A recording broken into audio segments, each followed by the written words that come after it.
Olá pessoal, estamos aqui com mais um vídeo no canal e hoje estamos com a Jade e com a Mari, todo mundo do meio ambiente. A gente vai bater um papo sobre o que é saneamento básico.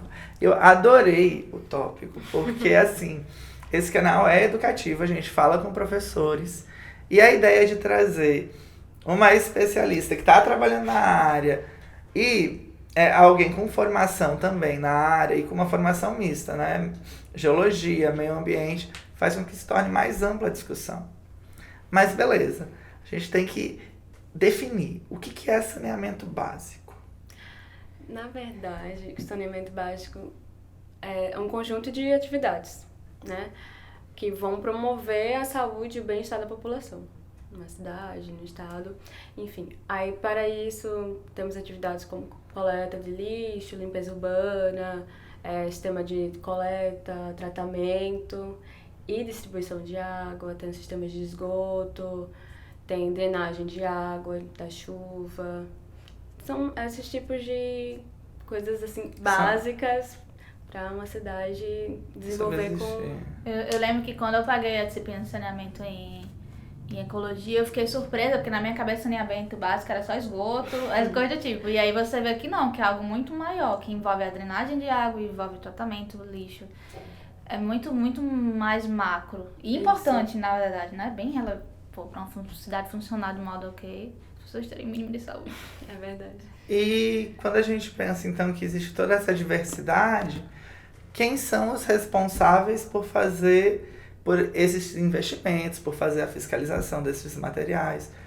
Porque quando a gente pensa em saneamento básico mesmo, a gente tem esgoto, lixo na rua, a água chega na minha casa ou não? Fica mais ou menos essa... É basicamente isso. Na verdade, assim, tem uma lei, né, de saneamento básico, e ela diz que os órgãos públicos, as prefeituras, elas devem ter no plano diretor tratar sobre isso. Elas podem fazer parcerias público-privadas com empresas ou podem desenvolver setores responsáveis por algum dessas atividades. Aqui em Natal a gente tem a CAERN, né, cuidando dos sistemas de água, sistemas de esgoto. A gente tem a Urbana, cuidando da limpeza urbana. Tem a CEMOV também, cuidando da drenagem. Tipo, então, depende muito da cidade, depende muito da prefeitura. Vai ter investimento ou não. O que é drenagem? Na verdade, drenagem é porque chove, né? Sim. Não, a ideia é esclarecer. Drenagem é você possibilitar um caminho para que essa água da chuva escorra e que não vá para as casas e que vá para uma lagoa de captação, que vá para algum lugar assim, para que as casas não fiquem alagadas. Sim, que tem muito em áreas de dunas, né? Isso. Pra gente poder ter a cooperação. Seguinte, eu tenho uns mapas aqui, eu queria mostrar para vocês. Vamos ver o que vocês acham. Basicamente são 6 gráficos. É um material do Aos Fatos, certo? Saneamento básico no Brasil, em 6 gráficos. É super atual, é de 30 de maio. Então, o primeiro gráfico que a gente mostra, que tem, é domicílios cuja principal fonte de água era a Rede Geral de Abastecimento em 2018. Então, quando a gente olha por estado, a gente tem diferentes, né, aberturas. A gente tem o Distrito Federal com essa perspectiva de que todo mundo depende desse, mas quando a gente vai olhando para Norte e Nordeste, vai clareando o gráfico, assim, 50% ou menos utilizam desse sistema. E eles bebem água de onde? Quem é que é responsável por isso? Eu acho que é aquela velha marginalização, né, do Norte e Nordeste. E é isso mesmo, porque há uma valorização dos grandes centros urbanos e a desvalorização do Norte e Nordeste, basicamente. É uma coisa histórica, né? A gente tem um histórico de deficiência, déficit de investimento nessa área, déficit de estruturação, déficit de aquela questão também que tem a cultura da seca, né? Que tem aqui no Nordeste, que dizem, a gente podia estar numa situação bem melhor de água se tivesse de investimentos, mas existe um benefício para alguns setores que, enfim, não vale a pena aqui comentar, mas é uma situação que a gente é histórica e a gente poderia estar bem melhor, até por questões de gestões públicas passadas que não investiram nisso, deram prioridades a outras coisas. A gente tá aqui em Natal, por exemplo, a gente tá num processo de saneamento há muito tempo. Eu até tinha ouvido falar que estava quase terminando na mídia, mas eu fui ver os dados, a gente tá em 30%. Só 30% de Natal é saneada, tipo, como assim? Outra cidade aqui vizinha, que começou há bem menos tempo, tá em 10%. Tipo, gente, é a questão mínima de saúde, você tá poluindo seus lençóis freáticos, sua fonte de água. É complicado, realmente, tem que ter gestores que não têm esse tipo de preocupação. É um descaso mesmo, é simplesmente isso. Não gera muita renda, quando Não é tão anda, visível para campanha eleitoral, né? Para que eu vou investir? Eu deveria pensar ao contrário, né? Porque a região norte e nordeste é muito rica, deveria ser tratada. A gente basicamente exporta tudo pro sul e sudeste, sabe? Produz, né? Produz muita coisa importante. Nós somos produtores, né? Mas quando eu penso no Brasil, o Brasil inteiro tá meio que nessa lógica hoje em dia. Há um processo de desindustrialização muito grande no Brasil. Beleza. Segundo gráfico, são os domicílios que contavam em 2018 com coleta de lixo. E daí quando a gente vai ver, sabe, a gente tem áreas que tem menos de 70% dos municípios fazendo coleta de lixo. E daí esse lixo é armazenado então em terrenos baldios, se acumulam. Gera contaminação. É basicamente isso, né? A gente teve um decréscimo gigante de aterros de lixões, etc, né? Mas é aquele negócio, a gente percebe isso muito no centro. A gente fala tudo sobre São Paulo, tudo sobre o Rio, mas aqui existe e a gente não vê, sabe? A gente não percebe. Aquela questão da prioridade dos grandes centros, né, do Sudeste e Sul, que realmente tem uma estruturação melhor nesse sentido, saneamento básico, no modo geral. Quando chega aqui, por exemplo, no Nordeste, aqui em Natal, a gente vê os centros, onde tem a melhor coleta, né? Aí quando você vai para as periferias, para as comunidades menores, você percebe o quanto o lixo é descartado em qualquer lugar, a quantidade de lixões. Por exemplo, há anos atrás eu trabalhei no litoral, numa praia aqui do litoral, e eles colocavam o lixo na duna. Então eles tinham lixão na duna, que é um lugar totalmente fácil de contaminar o lençol freático por ser muito poroso. É um local de alimentação do lençol freático. Na cara de Jade, tá assim, chocada. E ainda tinha ninhos de coruja buraqueira no local, que eu fiquei super triste, né? Porque é um animal nativo da duna convivendo com lixão e com todos os problemas que o lixo traz, né? Vetores como ratos, baratas, todas essas coisas horríveis. Tudo. Uma coisa legal para você analisar como é que tá o sistema de coleta de lixo no teu bairro, na tua cidade, é você pensar no teu bairro e tentar lembrar se existe algum terreno baldio que serve de depósito de lixo. Se existe esse terreno baldio de depósito de lixo, que a população usa, que se acumula lixo lá, consequentemente a coleta de lixo está extremamente falha, porque num sistema saudável, não dá gargalo. Todo dia passa o carro, todo dia é coletado, não existe acúmulo. Lembrando que você pode denunciar também, né? Se tiver lixão, se você estiver jogando lixo e estiver fazendo mal ao seu bairro, etc., você pode denunciar e eles têm todo um sistema que podem recolher esse lixo e levar. Demora, possivelmente, mas é um viável. E é importante agir. Porque se você não denuncia, se não existe o reclame, vai continuar. E não entra para as estatísticas. E como a gente tinha falado agora há pouco, a questão dos vetores, né? Se você tem num bairro um terreno desse, ele pode servir para proliferação de dengue, proliferação de ratos, no caso do Aedes, né? Proliferação de baratas e outras coisas mais. Então, assim, é uma questão de saúde pública. Isso. É uma questão de saúde pública. Vamos pro próximo? Vamos. O próximo domicílios com coleta de esgoto pela rede geral em 2018. E daí, pra mim, esse foi o mais assustador, assombroso, escabroso. Porque quando a gente observa que apenas 4 estados brasileiros têm esse sistema de rede de esgoto, acima de 80% dos municípios, ou seja, isso é grave porque ainda dá o pretexto que 20% não estão sendo atendidos. Daí quando a gente vai para o norte e nordeste, a maior parte dos municípios, dos estados, tem entre 40% ou menos de 20% de municípios que têm esse sistema de coleta de esgoto. Ou seja, nós temos literalmente 80% da população de norte e nordeste vivendo na merda. E é um negócio gravíssimo, mas é sério isso, é assustador. É assustador. É ceboso, é um negócio... E quando você olha o norte, que é um dos mais claros, Tocantins ali, tá? E Tocantins também, meu Deus, a gente sabe que são os locais que tem maior fonte de água, né, os rios, e a gente vê que a gente tá jogando lixo, né, esgoto diretamente nesses... Nós temos reservatórios importantíssimos, naturais no Brasil, e você percebe o descaso, tipo... E é muito difícil falar sobre sistema de tratamento de esgoto, porque é uma questão que envolve muita coisa. Quando aqui em Ponta Negra, por exemplo, se você estipula uma rede de esgoto, você tem que considerar milhões de fatores, porque a nossa cidade cresce muito, querendo ou não, usando Ponta Negra como exemplo.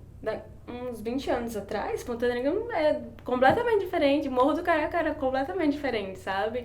A gente cresce muito rápido e os nossos sistemas, eles não acompanham isso. Então, por exemplo, esse sistema que estão implantando hoje aqui, daqui a pouco não vai servir mais. Até porque ele nem é feito para hoje, ele já é feito no estudo de ontem. E ele é feito também visando 30 anos à frente. Mas mesmo assim, nosso país ele cresce muito mais rápido. A gente fala que é meio cruel falar isso, né? Mas se tivesse menos pessoas, nosso mundo seria muito mais... O Thanos tá aí, ó. Ele estala os dedos, some metade. Mas é complicado a nossa... querendo ou não... Nós somos uma praga, né? Isso, com a nossa tecnologia, a gente permitiu que o sistema normal de controle populacional que existe nas populações no meio ambiente em geral, deixasse de ser tão efetiva com a gente. Então a gente conseguiu que a mortalidade fosse muito baixa na primeira idade, a gente consegue tratar muitas doenças que antes eram mortais. Então o crescimento populacional ela tende só a aumentar. Só se limitar realmente com a questão da má distribuição de renda, má distribuição de alimento, má distribuição de água, enfim. Mas como isso não é uma solução, quando a gente pensa no total descaso, porque o que esse gráfico mostra, assim, esse mapa mostra um descaso absoluto. Se você pegar, então, Piauí, se você pegar Pará, são situações de você ter menos de 20% dos municípios saneados. Caramba, quer dizer que a cada 10 cidades que você vai, só 2 tem sistema de esgoto funcionando, atendendo a população. O próximo gráfico é sobre o avanço na coleta de esgoto. E basicamente ele determina em que local os estados estão, certo? As regiões, estão frente ao momento nacional. E daí... Mas não só confirma o que a gente viu lá nesses outros mapas. Isso. Que a região norte-nordeste segue atrás em relação ao sudeste, em relação ao sul e até a média do Brasil. Mas esse gráfico ele é explicado como no sul e sudeste a gente tem maior concentração populacional, consequentemente muito mais municípios do que a gente tem por área local. Sim. Mas então, e ele é pontual, ele é numérico, a propósito do gráfico. Mas quando a gente vai lá e pensa que no norte a gente tem em média menos de 20%, chegando um pouco mais de 20% dos municípios, quando a gente pensa que o Nordeste está entre 30% e 45%, um negócio escabroso. Mas houve um programa de avanço, sim, e houve esse avanço, sim, e a gente nota, inclusive, o maior avanço está ali no Centro-Oeste, que teve uma tensão a ponto de sair dos 40% está atingindo os 60%. Legal, realmente mostra que eles têm tentado sair dessa situação, né? Eu espero que a gente vá nesse sentido também de mudar esse cenário, né? É porque é um cenário autodestrutivo, né? Se você não investe, você vai Gera trazer muita doença, coisa ruim pra gente. a noção, porque um ambiente, uma cidade que não é cuidada, ela é consequentemente mais violenta, ela é consequentemente tem um descaso com qualquer tipo de patrimônio, porque a população não valoriza em si. Não estou sendo cuidado, não tem para que cuidar. E tem muito disso. Agora cobrem, né? Existem. Precisa cobrar, precisa na hora da eleição estar cobrando esse tipo de pauta que são importantes para a sociedade e que estão sendo desvalorizadas, estão sendo ignoradas pelos políticos, né, pelos gestores. Eu acho que também a população, ela acaba que não se ligando nisso, tipo, como isso é importante para mim? Eu acho que tá tudo certo. Não. Tem uma falsa individual aqui, tá tudo ótimo. Assim. A água que eu estou bebendo tá vindo com nitratozinho, mas tá tudo tranquilo. Tá tudo tranquilo, não faz nenhum mal. Talvez eu tenha um câncer daqui a 30 anos, mas tá de boas. É tipo isso. Acho que falta também, eu acho, é uma coisa que ainda é meio defeituosa nas escolas, é que falta educação ambiental. Falta integrar o indivíduo à sociedade de fato, para a construção do seu bem-estar, etc. O currículo hoje, ele exige isso, né? Na escola, o currículo de escola básica, ele coloca como tema transversal o meio ambiente em todos os momentos. Então, você vê, teoricamente, tá? Teoricamente. Como tema transversal e área multidisciplinar no ensino infantil, no ensino fundamental 1, no ensino fundamental 2 e no ensino médio. E daí você também tem, dentro da disciplina de biologia e geografia, os conteúdos, de fato, já desde 2005. O que eu penso é assim, falta ter espaço além do conteúdo escolar para você fazer as práticas. Isso.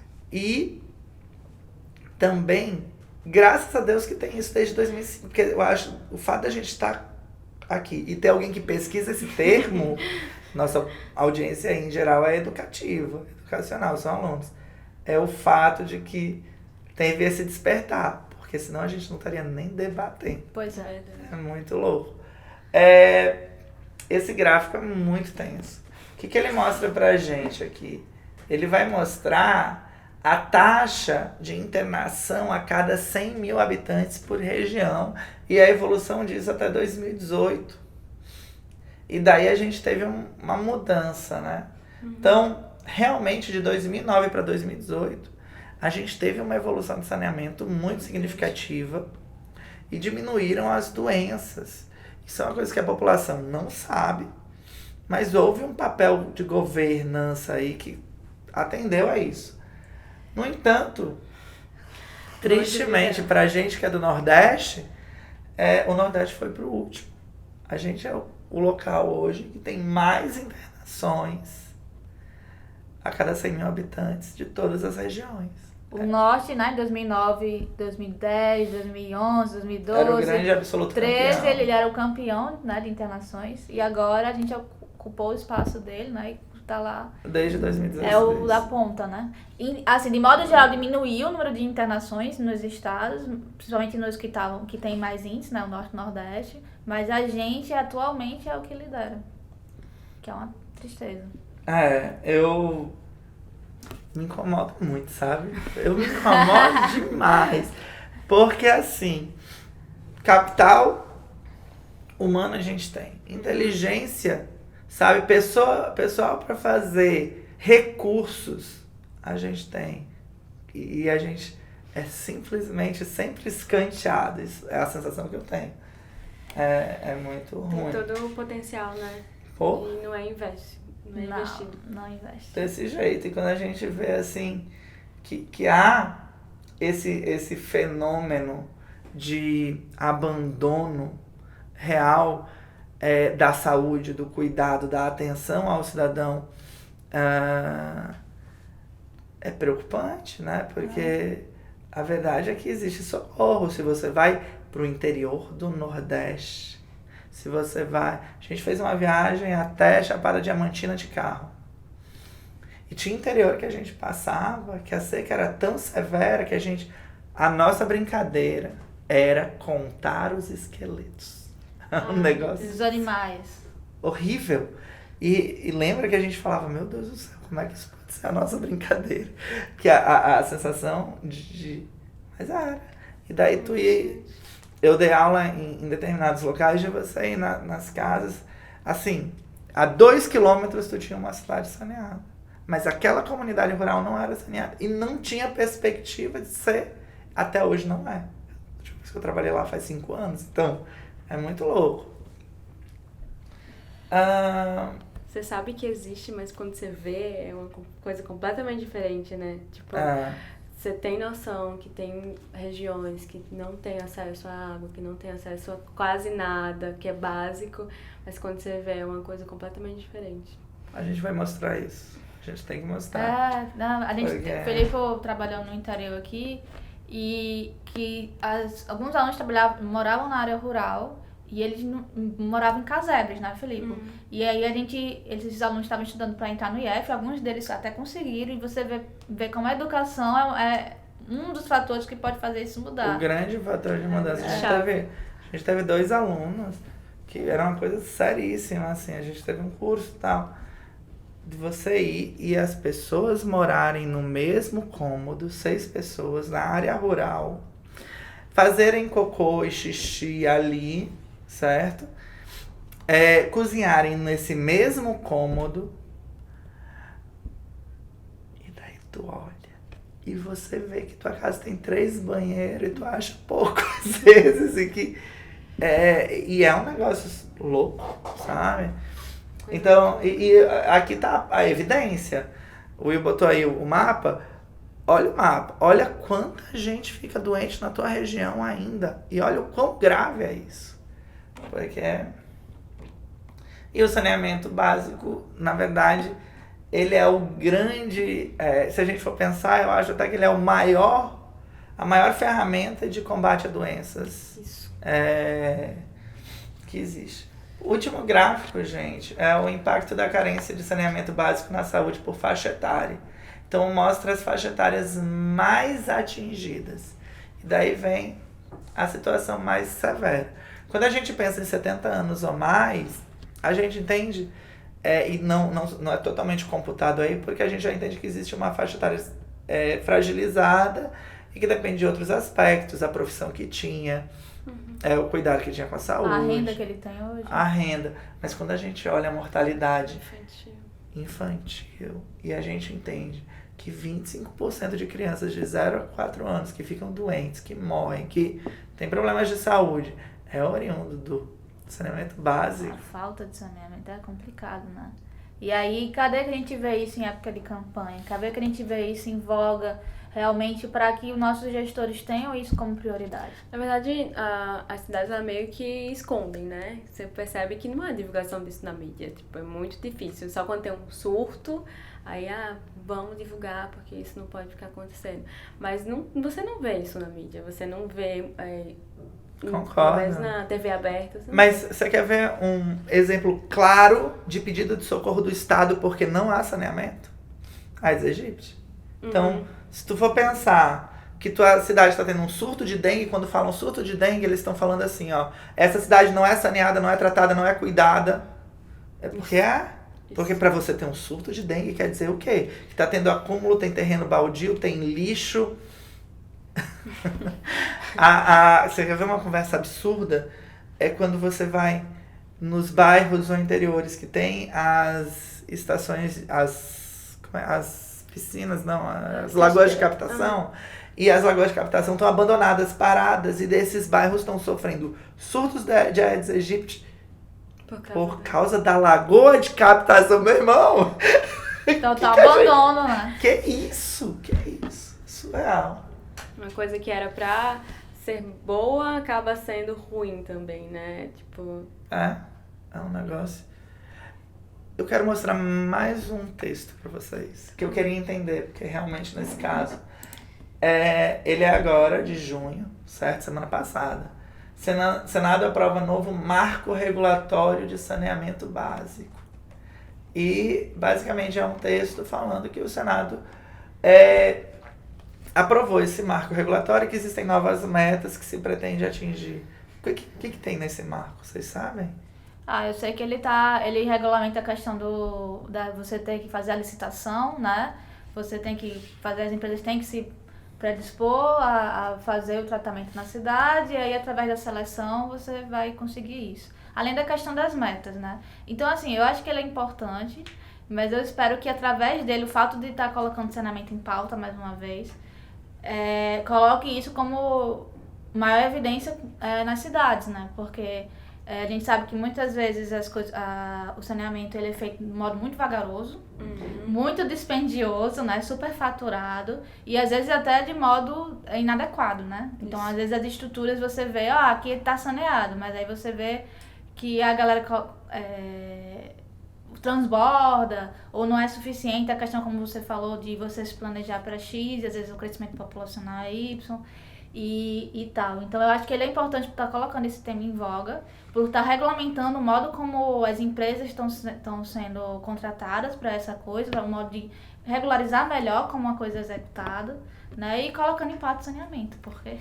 E outra coisa, a licitação, às vezes ela tem um problema, tipo, você contrata uma empresa, ok, ela fez parte de uma seleção, só que sempre tem aquele negócio meio, como eu posso falar... vou sempre para o mais barato, não cobro tanto da empresa, tipo, sempre tem que cobrar uma posição. Se você está pagando, se ela ganhou, ela tem que oferecer os serviços, tipo, tem que ter toda essa fiscalização.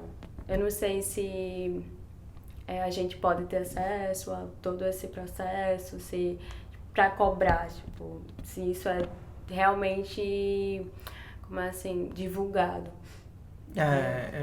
Eu tenho a impressão, assim, que a grande pegada tá, na população cobrar padrões de comportamento das empresas. E existem evidências claras de que essas empresas se preocupam com a noção. Exemplo claro é o saco plástico, são os supermercados que oferecem as caixas, sabe? É o sistema de coleta seletiva que tem dentro de grandes estabelecimentos comerciais, que divide, né, os materiais. Tudo isso foram práticas e exigências oriundas de demandas populacionais, por campanhas, através do governo, através das denúncias. O que eu sinto realmente, assim, que é um sistema de fiscalização do próprio governo estadual, do governo municipal e federal, de facilitar essas cobranças. Não é para sair multando e fechando empresa, sim para dizer, ei, eu compro em você, ou a gente te ajuda de determinada maneira para você ter esse determinado padrão. Justamente. E é isso, acho que a gente falou muito, né? Até mais, pessoal. Tchau. Tchau.